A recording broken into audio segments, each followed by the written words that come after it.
Сбор гуманитарной помощи для жителей Донецкой и Луганской народных республик продолжается. Вот уже третья партия необходимых продуктов и товаров от Коми для эвакуированных жителей Донбасса отправилась в путь. Сегодня утром грузовик с провиантом выехал из Сыктывкара в Ростовскую область. Александр Карепин продолжит.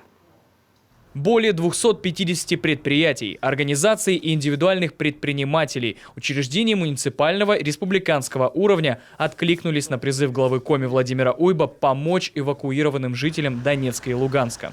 Несмотря на то, что мы живем на севере, но у нас очень открытая душа, которая реагирует на боль и унижение других людей, и очень горячие сердца. И помощь продолжает поступать. В этот раз, помимо одежды и продуктов питания, жители республики собрали более 10 микроволновых печей, порядка 40 электрочайников, постельное белье и подгузники. Всех, кто прикоснулся к этой добродетели, кто проявил вот такую чуткость и внимание, благодарю от всего сердца за вот этот человеческий подход. Похвалила и поблагодарила жителей республики за душевный порыв и оказанную поддержку беженцам Донбасса и руководитель администрации Сыктывдинского района Любовь Доронина. Особую благодарность я хочу выразить нашему волонтерскому штабу, депутатскому корпусу, всем жителям Палевец, Выльгарта, Зеленца, Лозыма, Шошки.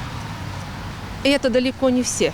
Отправка гуманитарного груза жителям Донбасса не смогла остаться незамеченной среди проходящих мимо сыктывкарцев. Многие из них решили в ближайшее время тоже принести в Сыктывкарский офис «Единой России» все самое необходимое.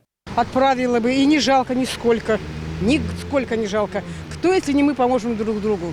Только мы. Потому что мы люди. Мы поможем, и нам помогут.